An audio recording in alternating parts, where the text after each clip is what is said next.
Oi, gente. Hoje nós temos uma conversa muito gostosa, muito legal de verdade, sobre petróleo, baleia, química, história, geografia. Então, o convite está feito. Eu espero que vocês curtam o tanto que eu curti preparar essa aula, o tanto que eu vou curtir dar essa aula, porque hoje, claro, é um ótimo dia para você aprender química. Bora!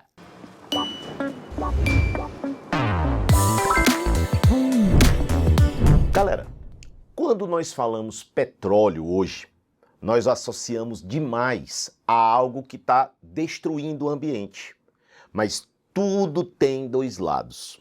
Nós temos que lembrar que nós somos dependentes do petróleo e a nossa vida, tal qual ela hoje, e a maioria das coisas que nós fazemos hoje depende do petróleo. Claro que nós vamos ter que fazer um uso cada vez mais, vamos dizer, controlado. Vamos ter que desenvolver novas formas de energia, energias alternativas. Talvez, quem sabe, um dia a fusão a frio seja uma solução. Mas, por enquanto, nós temos o petróleo como principal matriz energética mundial. Mas a história da descoberta dos derivados do petróleo, ela é muito interessante. Vamos olhar isso aqui comigo. Primeiro, deem uma olhada nesse título que eu coloquei aqui. Da escuridão à redenção, o impacto inesperado da descoberta do petróleo nas baleias. Você vai, poxa, Michel, o que é que tem a ver? O que é que tem a ver a descoberta do petróleo com as baleias? Primeiro, quando vocês imaginam as baleias, eu não sei se vocês sabem que as baleias elas são muito caçadas por vários motivos.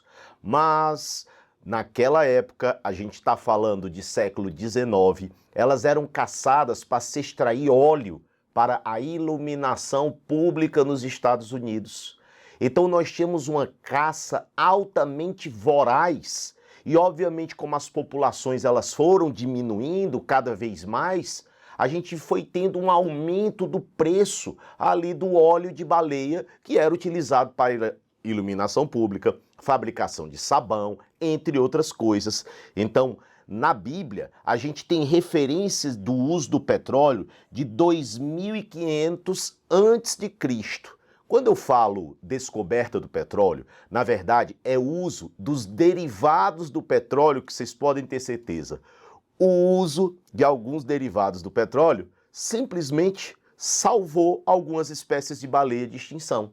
Então, se hoje nós temos a recuperação de várias espécies de baleia, isso se deve sim à descoberta dos derivados do petróleo. E o que foi que rolou? Primeiro, eu coloquei uma coisa interessante aqui. Essa figura, gente, ela já foi feita totalmente no Midjourney, ou seja, a gente está utilizando inteligência artificial para fazer nossas próprias figuras. E eu criei aqui essa figura onde você vê a baleia com uma certa cara de tristeza, não é uma baleia muito bonita, mas com uma certa cara de tristeza, e a iluminação que era feita a partir do óleo de baleia.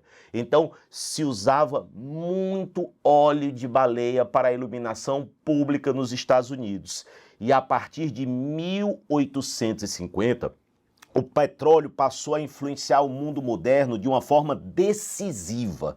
Esse cidadão, George Beazle, imaginou que aquele óleo da Pensilvânia, que era o petróleo, que na época era muito útil para fazer remédios, imagine que se faziam muitos remédios à base de petróleo, poderia ser usado na iluminação. O que ele não contava é que não seria tão simples assim extrair aquele petróleo, que ia se precisar de muitas técnicas para extração. Então, o primeiro ano foi frustrado, o segundo foi frustrado, somente 9 anos depois é que se conseguiu desenvolver uma perfuração eficiente e que foi patenteada, valendo para esses caras bastante dinheiro. E a partir da perfuração e da extração do petróleo, pegou-se o primeiro derivado do petróleo, que eu não sei se vocês sabem que o primeiro derivado do petróleo que foi usado em larga escala foi querosene. Então vão olhando, querosene, primeiro derivado do petróleo usado em larga escala. E olhem como é que ele salvou as baleias. O galão do óleo de baleia custava entre 3 e 10 dólares. Quando descobriu-se querosene extraído a partir do petróleo, isso aqui passou de 10 a 25 centavos. Então, eu substituo o óleo de baleia por um derivado de petróleo. E isso salva as baleias da extinção. Então, a descoberta do querosene como substituto do óleo de baleia para a iluminação pública salvou, com certeza, as baleias e diminuiu muito a caça às baleias. Hoje, a gente tem várias leis de proteção de caça à baleia. Tudo ocorreu depois disso daqui, da descoberta do querosene que passou a substituir o óleo de baleia. Então a gente já vê que o petróleo, desde o início, ele não é tão vilão. Olhem que outra imagem aqui feita pela inteligência artificial, mostrando que a caça às baleias era uma coisa atroz.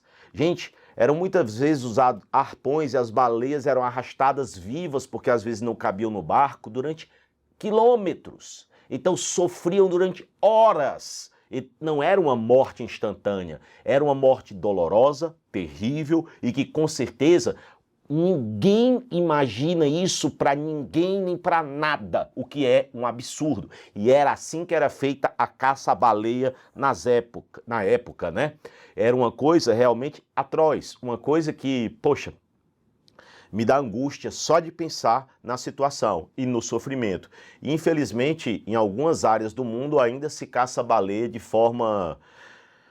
Não vou nem comentar, tá? Além de ser de forma ilegal, é de uma forma terrível. Então, a caça às baleias, ela diminuiu muito por causa da descoberta do querosene que veio do petróleo. Então, podemos sim falar que o petróleo salvou inicialmente a população de vários tipos de baleia, ou no mínimo, diminuiu demais a caça às baleias, e vocês já entenderam por quê. Porque o querosene foi extraído a um preço muito mais cômodo, muito mais módico, muito melhor, e substituiu com muita eficiência. E aí eu fiz um outro desenho que ilustra aqui, eu queria que vocês olhassem com carinho, também feito pela inteligência artificial, o que foi que aconteceu. No lugar de nós termos a perfuração e a morte da baleia para se extrair o óleo, passou-se a ter o óleo extraído a partir de mar, que tem petróleo no mar e na terra. Então você não precisava dessa atrocidade e esse novo componente iria substituir. Essa figura também, ela ilustra muito essa dor. Isso daqui eu demorei tempo para fazer, para conseguir chegar a uma figura que ilustrasse com verdadeira realidade a dor que é a gente imaginar extração de óleo a partir de baleia, caça totalmente atroz e destruição de várias populações para se conseguir algo para que a população de homens, nós, pudéssemos viver melhor. Então, o petróleo aqui salvando essa baleia e essa foto ilustrando essa situação. Aqui nós temos a primeira torre de extração de petróleo. A gente está falando do século XIX. Eu falei 1850 e aí a gente começou a ter realmente o desenvolvimento a partir de 1860. E no século XX, que a gente considera que aí o petróleo ele passa a ser usado em larga escala, nós temos as primeiras grandes refinarias instaladas, né, que aparecem bem aqui. Então o petróleo ele começa a ser explorado no século XIX, mas a gente pode dizer que o século onde ele explode, onde realmente a gente tem o uso do petróleo em larga escala, e aí a gente fala de segunda revolução industrial, de substituição do carvão pelo petróleo como matriz energética, a gente está se referindo ao século XX. E aí você tem o óleo e a baleia, uma salvação, uma nova luz, uma nova esperança. E sobre esse óleo, a gente tem uma história ou outra que vocês precisam ter noção. Agora vamos para a geografia um pouco, sair aqui um pouquinho da história para a geografia. Um cidadão chamado John Rockefeller foi considerado o homem mais rico da história do mundo. A gente fala hoje de Bill Gates, a gente fala hoje de George Soros, de Warren Buffett, de Elon Musk, mas a fortuna que esse cara auferiu foi muito maior do que a desses outros. E como é que ele conseguiu isso? Em 1880, ele tinha 90% das refinarias. Então, ele mandava no mercado do petróleo dos Estados Unidos.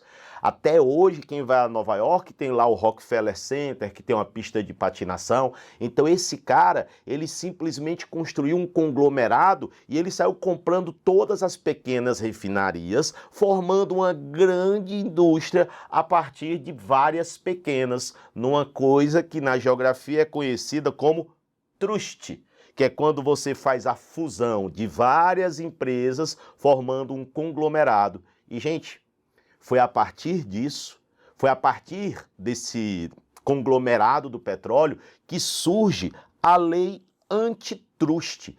Porque truste, se nós percebermos, é uma coisa ruim quando a gente pensa na competição e no preço. Eu passo a mandar ali, eu tenho uma mega empresa que controla tudo e mata todas as pequenas. As pequenas acabam tendo que ou fechar ou serem vendidas para a maior. Então, para impedir isso, para impedir a formação desses grandes conglomerados, surge a lei antitruste, que obriga que as indústrias, que a empresa de petróleo, as refinarias do Rockefeller, sejam separadas em várias empresas diferentes para que nós tivéssemos uma competição. Não confundam truste com cartel, porque cartel é uma associação ilegal de empresas, por exemplo, vários postos de gasolina, de donos diferentes que se unem para segurar o preço ali onde eles querem. Aí não é uma fusão de empresas. Cartel é quando você tem uma união de empresas, de CNPJs, de donos diferentes que se unem para manter o preço naquele patamar que eles querem. Aí formam um cartel, que também é proibido, né? Mas infelizmente a gente tem alguns cartéis formados aqui no Brasil, inclusive. Então, truste, como eu disse para vocês, é quando você forma esses conglomerados que impedem a livre concorrência, que você acaba matando todas as pequenas empresas. Rockefeller, a empresa dele foi toda dividida. E isso coincidiu com entrada do século XX e o novo mercado. E o novo mercado eram o quê? Os carros, gente. Os carros usavam o derivado que passou a ser o ouro do petróleo, a gasolina. Então, no século XX, a gente começa a ter o uso da gasolina como revolução, a gente pode dizer, em todo tipo de transporte. Os meios de transporte passam a usar a gasolina. A gente estava usando querosene para iluminação, mas o século XX é o século onde o desenvolvimento dos transportes ele é evidente e flagrante. É onde nós temos o Fordismo, é onde nós vamos entrar com uma coisa muito legal que eu não sei se vocês sabem.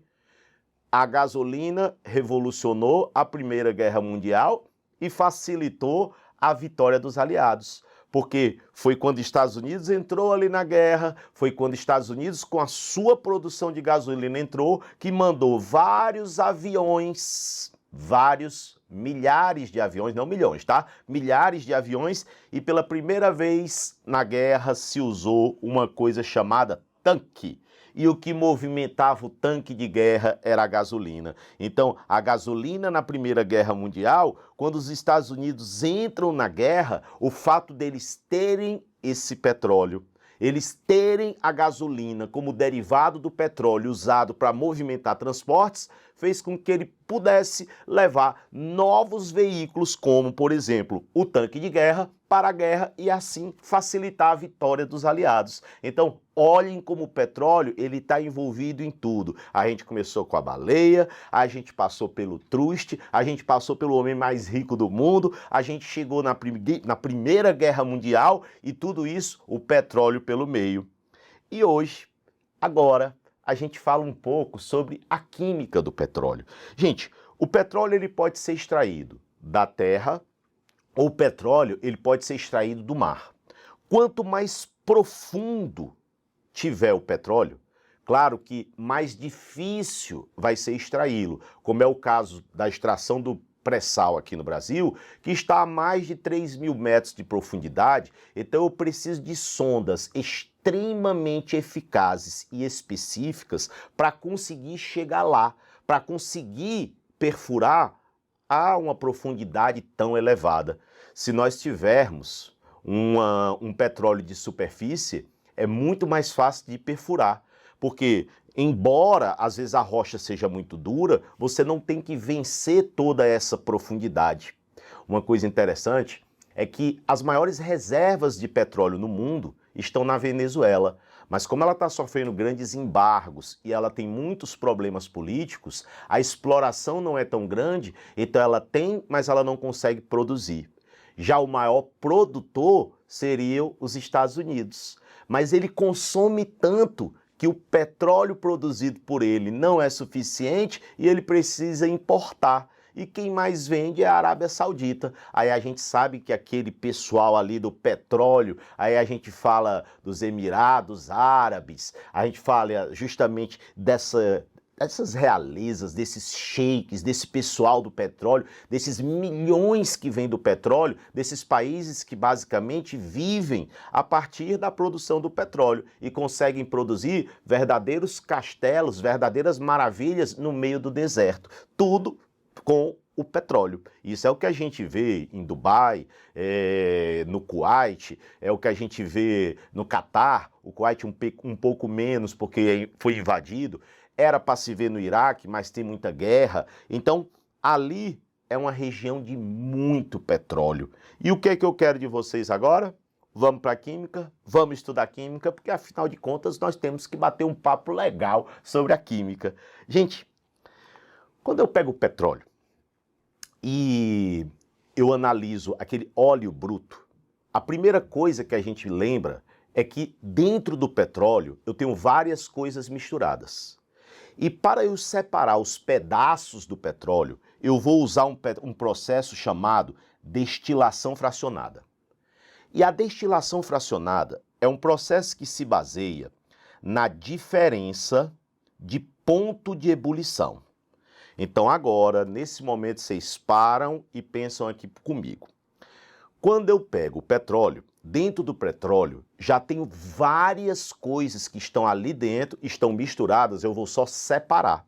Se eu vou apenas separar esses líquidos aqui, a gente vai ter um processo que a gente chama de processo de fenômeno físico. Cara, não tem reação química. É como se eu tivesse água e sal, eu separo a água do sal. Então, quais são as frações do petróleo e aquelas que a gente tem que saber? Você coloca uma coluna de fracionamento, uma torre de fracionamento, coloca o petróleo dentro e vai aquecer.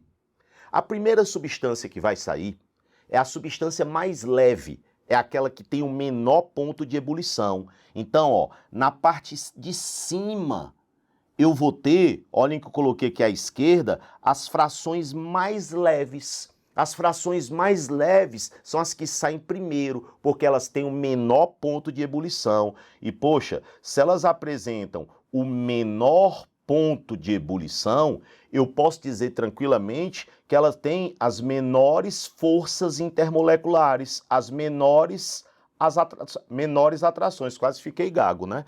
Menores atrações. Quer dizer que como as atrações elas são mais fracas, ela se solta mais fácil.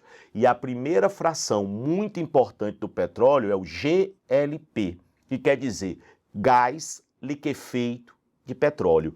E o GLP é principalmente uma mistura de propano e butano, C3H8 e C4H10. Então, propano e butano. Você tem ali o famoso gás de cozinha.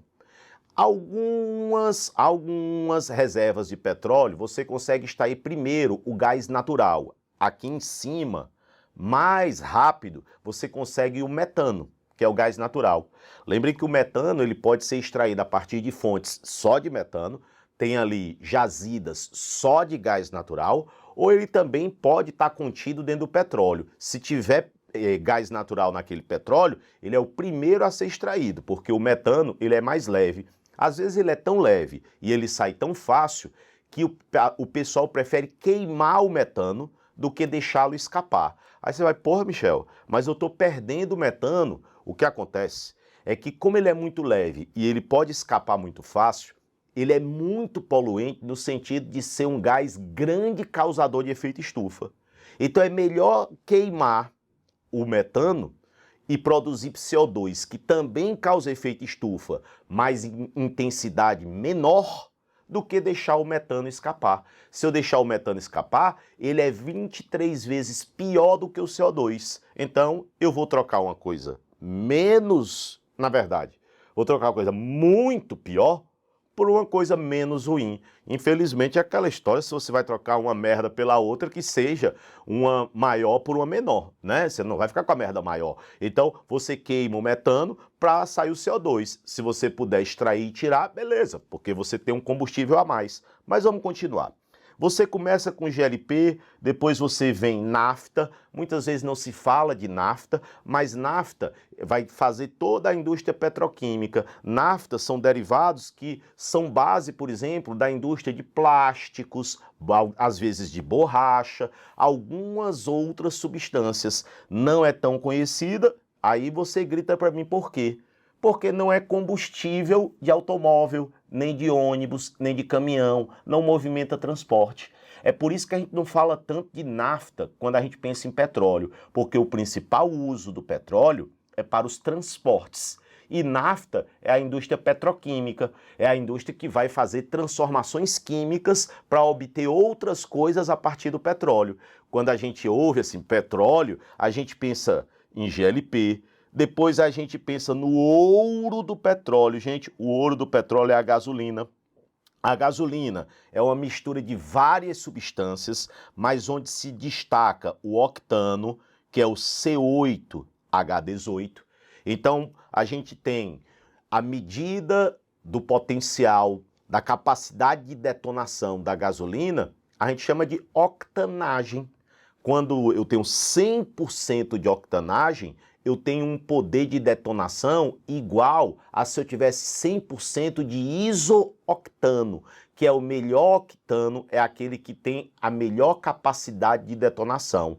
Então, se eu disser que eu tenho uma octanagem menor do que 100%, eu tenho uma qualidade pior daquela gasolina, ou seja, eu tenho uma capacidade de queima inferior, eu vou ter um poder de combustão inferior. Quanto menor a octanagem, pior é aquela gasolina. Então, aqui, ó, gasolina, principalmente octano, mas guardaram, né? Na verdade, é uma mistura, onde o octano, ele se destaca, mas é uma mistura.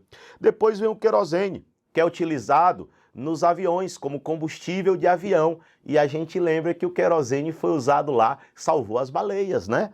Depois vem o diesel, gente, óleo diesel, que é usado em ônibus e caminhões. E aí a gente elenca aqui os principais combustíveis dos transportes: gasolina, querosene e diesel, carro, avião, ônibus e caminhão.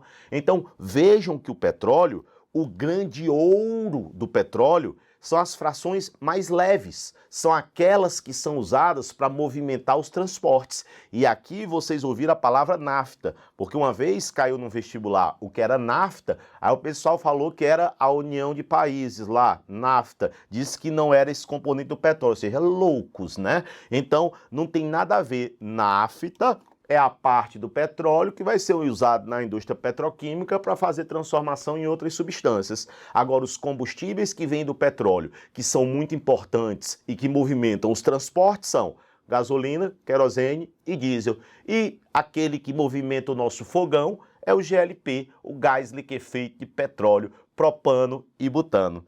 Ainda temos o óleo lubrificante e a escória, a sobra, o resto do petróleo, aquilo que não serve para muita coisa, virou asfalto.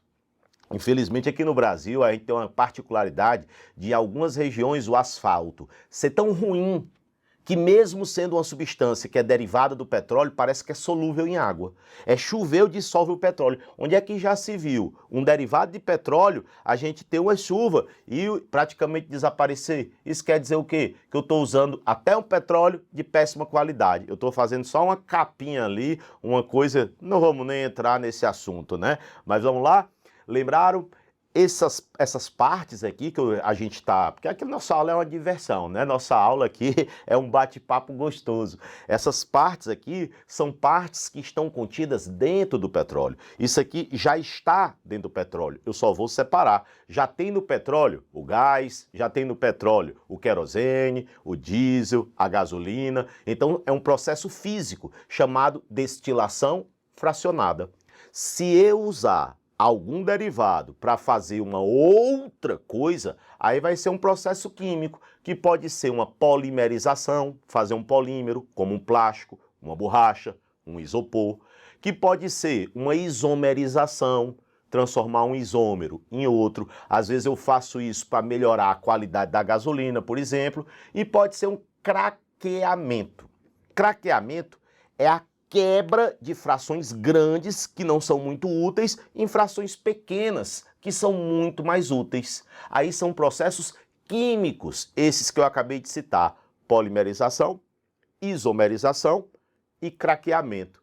E por último, eu deixo um questionamento para vocês. A gente começou falando que a descoberta dos derivados do petróleo e o uso deles salvou as baleias. Mas e hoje, quando a gente vê essa imagem? Que a gente lembra que o petróleo, quando vaza, por ser menos denso, ele flutua. E como a gente está explorando muito, a gente está tendo muitos vazamentos. E ao flutuar, impede a entrada de oxigênio, impede a entrada de luz. Então aquilo que um dia salvou, hoje está indo no caminho inverso.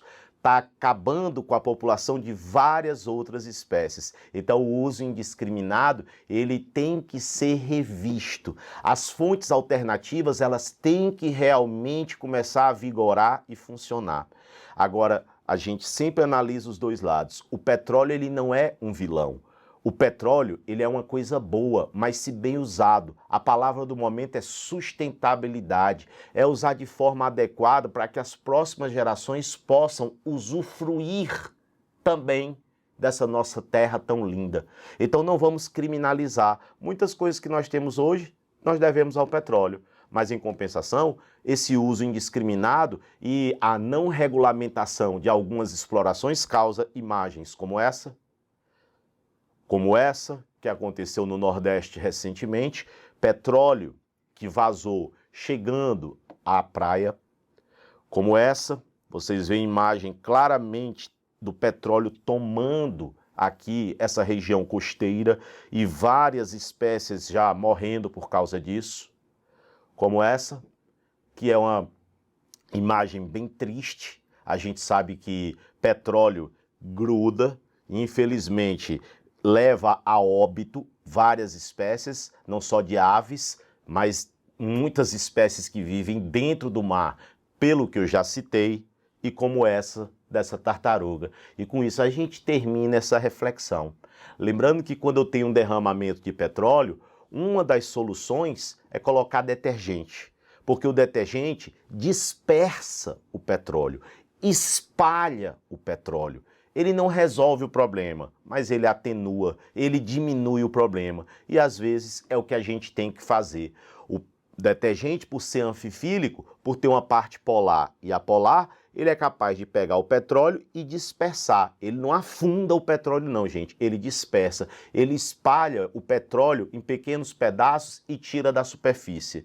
Porque estar disperso é ruim, mas estar na superfície é muito pior. E o último questionamento, na verdade, que eu até já fiz é: sempre lembrem, tudo tem dois lados. A gente tem que ir para o melhor. A gente tem que entender que usar é importante e é necessário, mas é o uso consciente que vai salvar a humanidade. E nós estamos juntos sempre e a gente se vê em outro vídeo.